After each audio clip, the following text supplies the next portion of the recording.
Hello, everyone, and welcome to Collision Repair Magazine's Industry Insider Radio, a podcast for shops, shop owners, techs, and every level of the collision repair industry.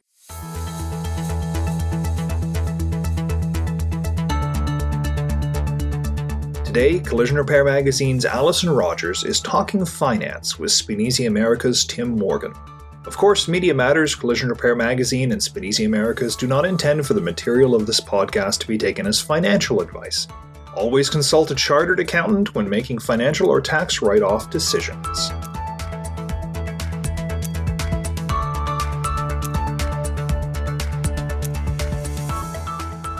Hello everyone, welcome back to Collision Repair Magazine's Industry Insider Radio, a podcast for shops, shop owners, techs, and every level of the collision repair industry.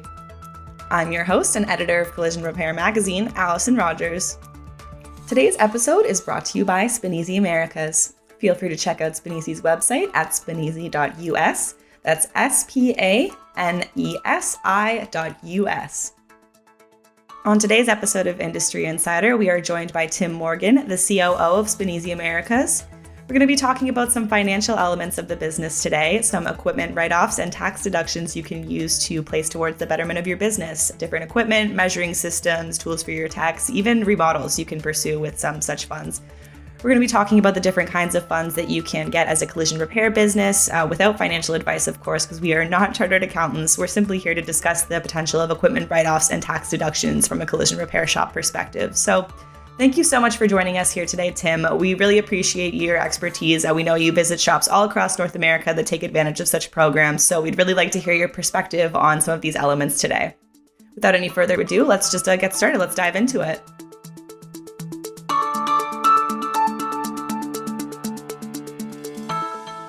So we're here today with Tim Morgan, the COO of Spanesi Americas. How are you doing today, Tim?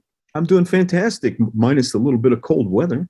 Yeah, absolutely. We just got our first snow here in Ontario, and I know the rest of Canada's kind of been blanketed in snow as well. So winter is here, folks, and we're just going to have to deal with it, I guess. But we're not here to talk about the weather today.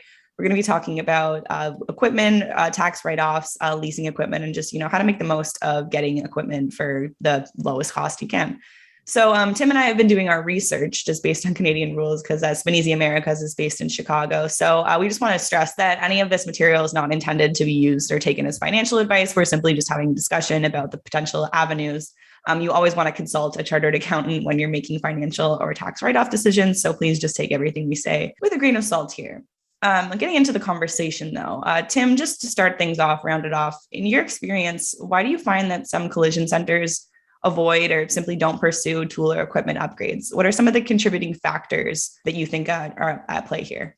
Well, one of the old things was I've been doing it the same way for 20 years, so why should I change now? I think a lot of times there's a issue of not realizing how much technology has changed over the years, and things are different when you're repairing a vehicle, and the investment of equipment could speed up your production, and it's going to add to the quality of the repair.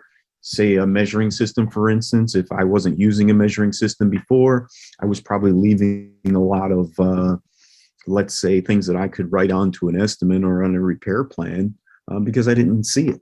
You have to look at efficiencies, and from the efficiencies, you're going to gain. A lot of people still think that investing in a piece of equipment is a cost. Yes, there is cost, but there's also revenue that's generated. You got to look beyond the cost and find out, what's your return that you're going to get out of that piece of equipment. Mm-hmm. Do you find that, we've run into a similar situation with training a lot, that, taking your techs away from a job for XYZ amount of days will really impact your revenue for that month. Do you think there's a similar mindset? It sounds like there is a similar mindset here with equipment, training wise, like getting your staff on board with it. Do you think that might be a contributing factor as well? Oh, absolutely. Training goes hand in hand with buying a piece of equipment and maintaining a piece of equipment and making sure it's being used in the facility. I think that when they look at equipment purchases, they need to make sure that there is a training package in place to go with it. That has just as much value as the purchase of the piece of equipment. You touched on leasing a bit in our conversations before this as well. I'm kind of shoehorning this question in here right now, but what do you think the industry's thoughts, how have they changed on leasing, and how does that kind of play into getting equipment nowadays and the different avenues you can take? Well, as I said earlier before we hit record, I'm seeing a lot of people up until now were adamant that leasing wasn't an advantage to their facility or to their business, when it's absolutely the opposite. If you look at today's tax rules, again, not being an accountant, but being an outsider looking in, if I lease a piece of equipment, I can write off that whole lease payment. If I purchase a piece of equipment, first of all, in a purchase, I'm going to have to outline more cash from my accounts to be able to cover the purchase. The down payment's normally larger on a purchase than it is on a lease. And I'm only going to be able to write off the interest. So from my perspective, I always try to tell my customers to let's look at these alternatives of financing and use the bank's money. Looking at the turbulent society that we're in with, some of the unknowns of supply chain or cash flow, when you start to look at now when you have parts sitting out there that you're waiting, that you can't collect on a job because you're waiting for something to be delivered because of something in the supply chain, you may need extra cash flow on hand. And that's where leasing comes in and it'll help you because you're making the monthly payment. You're writing that whole monthly payment off. But at the same time, when you're looking at that, you need to be looking at your what we call ROTI, return on time investment. Yeah, absolutely. And in times like this too, like you're saying, using the bank's money, that's obviously an attractive idea. Do you think that there's some like wariness around that from the industry? Because I know that, just the general public, they would kind of, do you understand what I'm saying? My question. Yeah, I get it. I get exactly where you're going with that. And what I see in the past was leasing was a bit different than it is now. When you leased something previously, there was 20% left over at the end that you had to buy out to own it at the end. Those types of things don't happen today. You typically in a lease today, at the end of the lease, you own it. And again, I'm having less investment out of pocket by using a leasing company. Traditional banks are the same way. Even though there is somewhat of a recession, there still is money out there to be able to make these purchases. And at the same time, the tax incentives that I noticed in Canada were at about, I think here in the US, we can do about 1 million a year in a 1 year write-off from a purchase of a piece of equipment. And you're a little bit higher at about 1.5 million can be written off the first year. So if someone had to go out and buy a bunch of shop equipment, they could get a total tax credit, if you want to call it, or a write-off of over $1.5 million, which what business couldn't use that? And at the same time, getting newer equipment, remodeling or reorganizing with some better equipment to be able to have more efficiencies. Kind of ties perfectly into the next question that I had here, just about the awareness level in the industry. In your experience, I know you're all over the North America, but in your experience, I'm talking to shop owners. What do you think the industry's awareness level is? Like, do they understand that this is an option for them? What are your experiences? Well, I can tell you the differences between US and Canada. It's shocking to me that I find that more people finance here in the US than they do in Canada. And I don't know if that's because of availability of funds, but it seems when we're dealing with shop owners, north of the border, when they're going to make a purchase, they're ready to take it right out of their bank account. And again, I encourage people to use the bank's money to finance their business. You don't pay your technician 12 months in advance. You pay him as or her as as they weekly progress in work. So why would you pay for all your equipment up front? I guess that's another analogy of looking at it that way. Mm-hmm, absolutely. No, that's a great way to put it. I think that really puts it into perspective for a lot of people that might be, a little bit raising their eyebrows or stuff like that, right? Using the bank's money term. So, I mean, again, we're not accountants here. We can't really provide advice as to tell you what to write off and whatnot. But I mean, again, there might be some business owners that are a bit confused. 1.5 million is a lot of money. How do you decide or narrow down what you're gonna do and how you're gonna use that money or what you're gonna write off exactly? What would your thoughts on that be, Tim? Well, when I'm talking with a shop owner, first of all, I want to know where their struggles are in their facility. If we're looking at equipment, to know exactly what direction they need to go. We find 9 times out of 10, the first thing they need is a measuring system. And then maybe they need to replace their bench or even start to look at spot welders or something like that. But one of the things I try to explain is not just the cost of the investment for the piece of equipment, is what am I going to get back out of that? How quick is that piece of equipment going to turn time for me and make me time so that I can bill it back? And I think that's underutilized too when people, especially, and I'm not bashing accountants, but when you look at the accountants, all they're looking at is that spreadsheet of what cost is on that piece of equipment, and then they're deducting the payment or the interest that you can take down on the tax side of it, when they really need to take a look at that. Let's say the cost of that measuring system ends up being, I don't know, let's throw $600 a month out there. Okay, so if I take that $600 a month and I'm fixing 50 cars, I'm going to divide that 600 by the 50.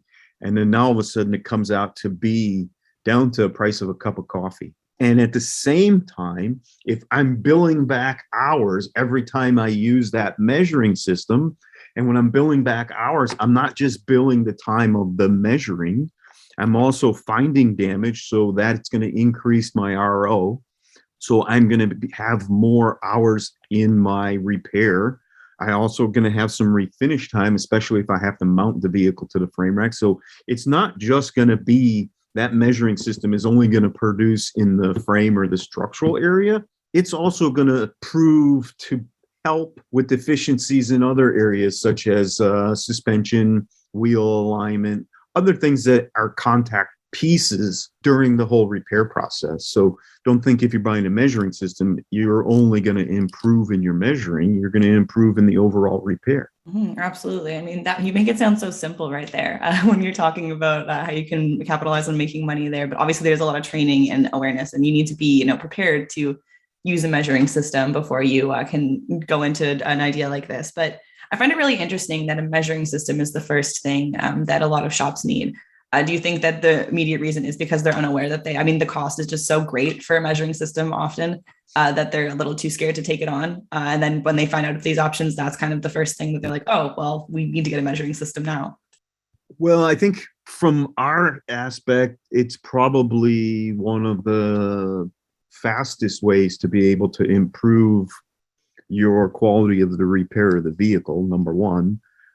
Secondly, it does show, it will improve efficiency. It's going to improve the quality of the repair, because now we have the before and the after, and also we can use the measuring system during the repair to be able to make sure that, we're repairing the vehicle correctly.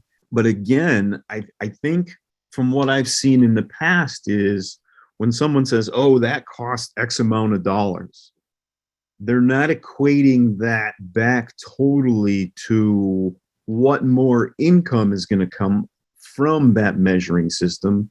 And they're not really looking at what it costs them per day or down to the hour. When I turn around and I put together a lease estimate or an estimate of someone of what their exact costs are going to be, I try to put it down to the hour. So you're open 5.5 days a week. You have 8-hour days and, plus 4 on Saturday or however that they're working, and show them this is what it's going to cost you. Okay. So if that's what it's going to cost you, then how much can I get return on time investment to be able to write more repair and be able to recoup that? And you'd be surprised how quick a measuring system is going to be able to add to your income.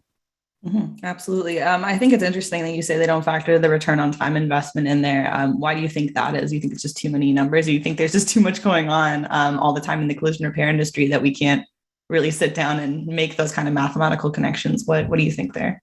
Well, a lot of times I don't think the shop manager or owner has the time to drill down into, as far as we do, of what their actual costs are. When you start to look at, they look at a cost of a piece of equipment, okay, this is going to cost me this much. They don't turn around and take a look at the other side of it. What am I earning by using this piece of equipment? And I think that needs to be done more. That's why we don't look at, used to be called, return on investment, meaning, okay, I paid this much for it. How quick do I get it to write it off? We here look at return on time investment. So if I have to turn around and if I measure the vehicle and I find in 6 out of 10 cars that there's more damage that I'm able to write, that means 6 out of 10 cars, I've increased my, the dollar amount of what I'm charging for that repair. Mm-hmm.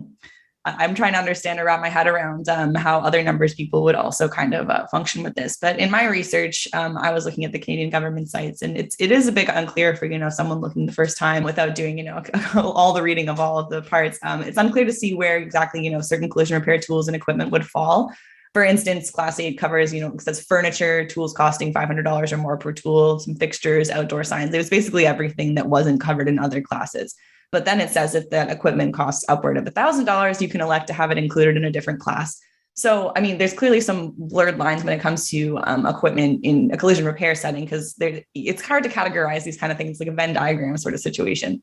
But again, we're advising here that you contact a professional and figure that out. How do you suggest collision centers approach these kind of blurred lines and decide where to categorize things if they're feeling a bit wary? Well, one of the other things that I see is a lot of times that people wait till too far into the end of the year to make their purchases. Right now, we have about 6 weeks left to the end of the year, and our salespeople are just scrambling to try and get to everyone because they realize that, hey, I need to spend some money, before the end of the year. I think they need to look at that sooner. I blame that on their, if there's blame to be placed there, it's on their accountant for not following up monthly to be able to give them some projections of where they're going to be at the end of the year to be able to do some spending so they're not running out at the end of the year trying to make a purchase. But I think if you look at, the vehicles today and the changes that we're seeing in ADAS and other parts of the business, you do have to refine how you're doing your repair process. And if there is a way to make the job easier for the technician or be able to, create time in the job by, finding more damage by using a measuring system, you should absolutely go for it and do it.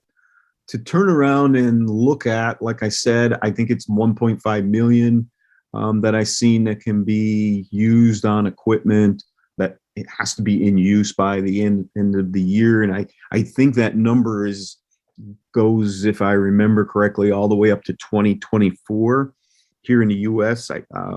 They haven't said if it's going to go past 2022 yet, but their number thresholds are dropping below the $1 million level. There's also grants out there and incentives from the government that could be internal through the federal government to be able to get small business loans or to be able to get a loan to be able to purchase equipment from the government. Also, as I was doing some research on Canada, I found a website that was even made for business startups to where they knew where to be able to get these grants and these loans and stuff at a low interest rate that the average shop person doesn't have time to be able to find all that stuff. They're busy running their shop, so they need someone external or someone to be able to help them with that. Mm-hmm, absolutely. I think that's a key point. Purchases at the end of the year, I want to talk about that a little bit and then take it back around. You mentioned that it's likely your accountant's fault if, you're realizing that you have this money to spend and you got to throw it at the end of the year, make your decisions really quickly, really hastily. How do you avoid a situation like that? Like we said, there's always so many things happening in the collision center, and a manager or owner might not have time to sit down and do all these things themselves. How do you suggest that somebody avoids leaving their purchase at the end of year like that? When you start to look at how to be able to figure out what we have to do by the end of the year, when all of a sudden it comes up in your balance sheet shows that you need to be able to, you're either going to have to pay a large sum of taxes or you need to spend some money on equipment to be able to offset some of that. I think that's an accountant question. I think that's something that should, if you're dealing with the right accounting firm, or even if it's an inside accountant, if you're large enough to be able to afford that, I think better forecasting instead of waiting till, I've had several people call me and tell me it's November and they got to spend some money before the end of the year. And it's like, well, you probably could have did this earlier in the year and benefited from having that tool for an extended period of time instead of waiting to the end of the year to be able to, hey, I got 6 weeks to take a delivery on a new frame rack or a measuring system or a welder or something like that. But I think it's in the business forecasting to figure out. The other thing that I suggest is, and we do that here in January, I put together a wish list at the end of the year of, okay, this is what I want to do to expand in 2023. I know that these vehicles that we have in our fleet are going to need to be replaced. They're paid for, and put together a plan of where your major expenditures are going to be for the year.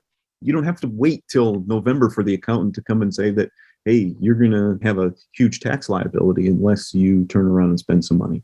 No, I think the wish list point is a really great idea. And you can easily have a meeting with your team end of year to create that wish list, like a holiday tradition kind of thing, to decide, what kind of things in a dream situation, what you would want. You can put as many things as you want on that list, even if it's more than 1.5 million, but you still have to stick to the totals that the government allows. But I want to take it back to your point about the resources online that you found in your research. There's also the Canadian Federation for Independent Business. I know that we've got a lot of franchises here that have great support networks in Canada. So, there's always those resources you can reach out to as well. They've got information online. And like Tim's saying, there's tons of resources out there.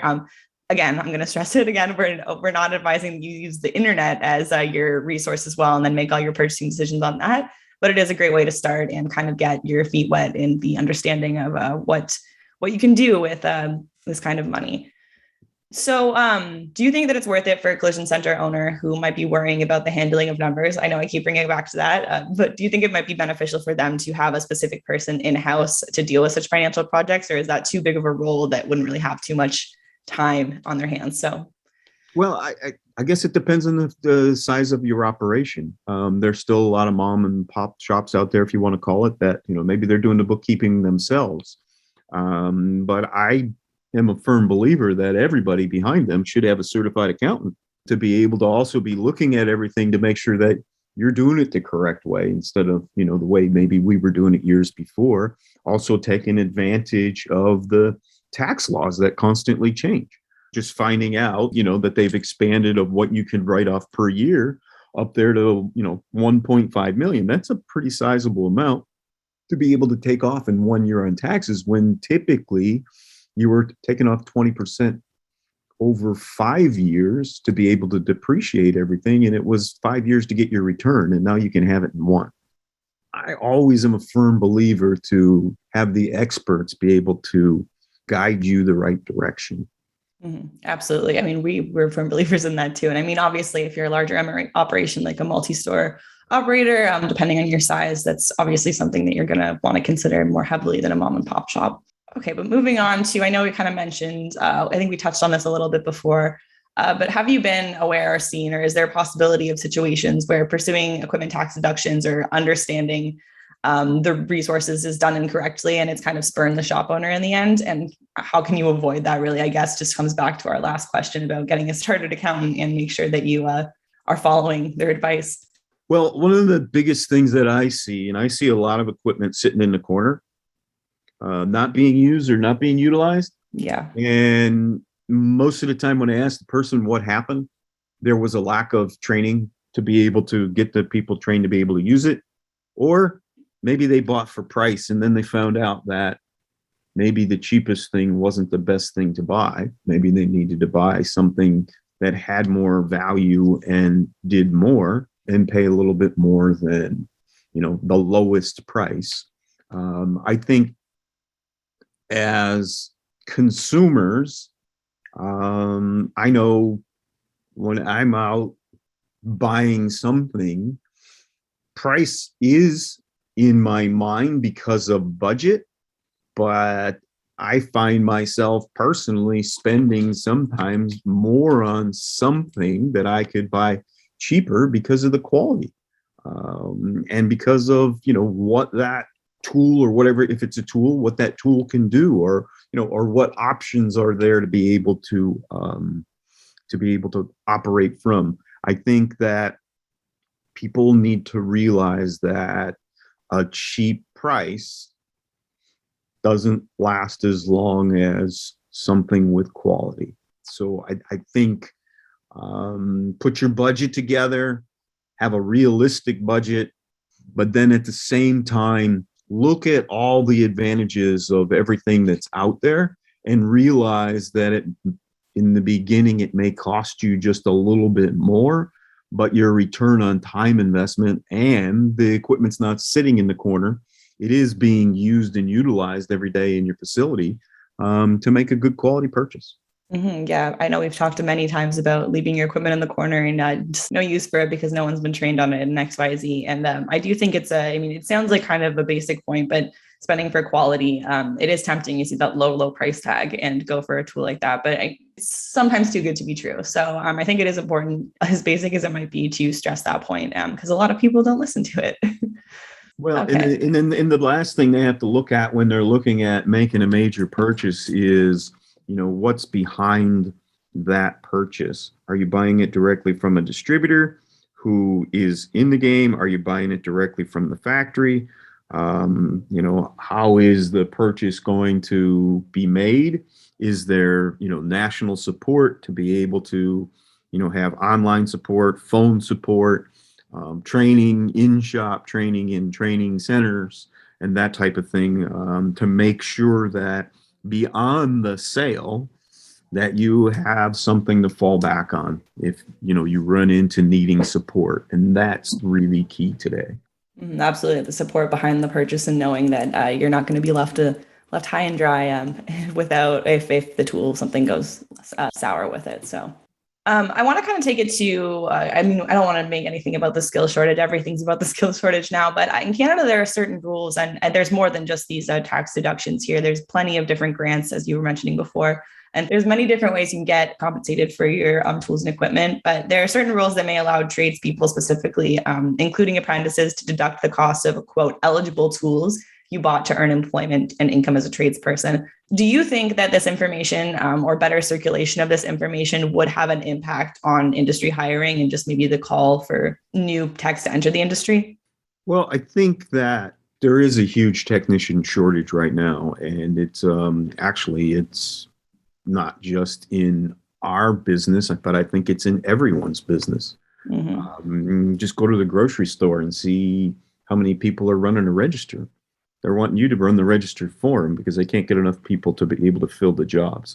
So I think there does need to be some incentives from the government and maybe even from an employer to be able to help those new technicians coming in for rebate on tools or something like that, to be able to entice people to come into our industry.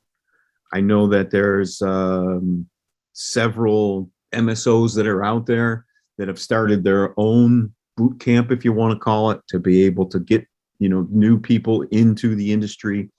They are sponsoring them with some tool sets and some different things, and I think we need more of that in the industry to be able to move us to the next level. And maybe, because as you see the aging workforce that we've been dealing with, more people retiring than we are coming into the industry. Yeah, I think your point there. I mean, there are already programs, but of course we need more support of the industry, more of, we just had a webinar on this stuff last week, just bringing everyone together and really finding a solution as an entire industry with many, many verticals. So, and creating more programs like that. And I know they're constantly on the rise. So we're doing the best we can for now, but we need to do better, obviously. And there's a lot of industries, as you mentioned, that are facing the same issues. So we can always look to them for advice and ideas as well. But I think every shop owner manager should volunteer in a local level of some sort with their local trade schools, get out and speak to students to get them to want to be in our business. And as you and I have spoke previously on other podcasts about, trying to entice people into our industry, it needs to be done at a younger age. We can't wait till they're in high school. We got to get them in junior high and even earlier to get them excited about our industry. Mm-hmm. Absolutely.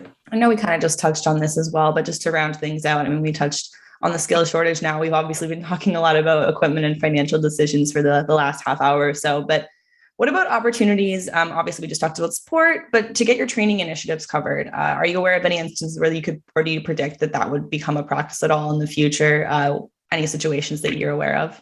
I think when you start to look at what's happening in the school systems, they're trying to put together some more programs. I've seen, though, that some programs have actually folded or closed because of not getting the right people into the classrooms to be able to learn.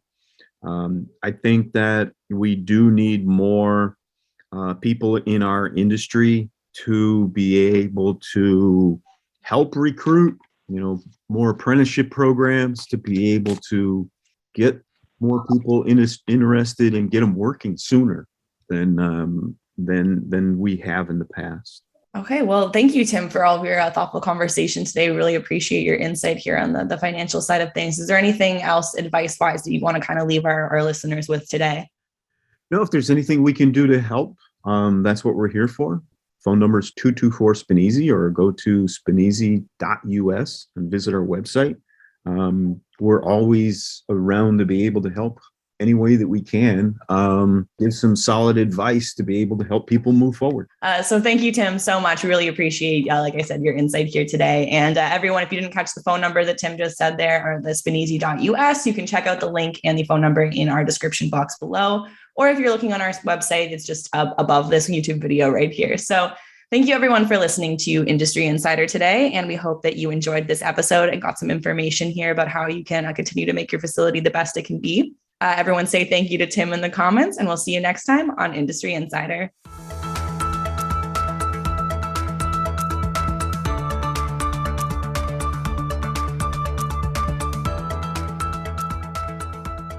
Thank you, everyone, for joining us today on Collision Repair Magazine's Industry Insider Radio. Be sure to subscribe to this podcast wherever you're listening: Amazon Music, Apple Podcasts, Spotify, SoundCloud, or YouTube. Tune in next time for another episode of Industry Insider Radio.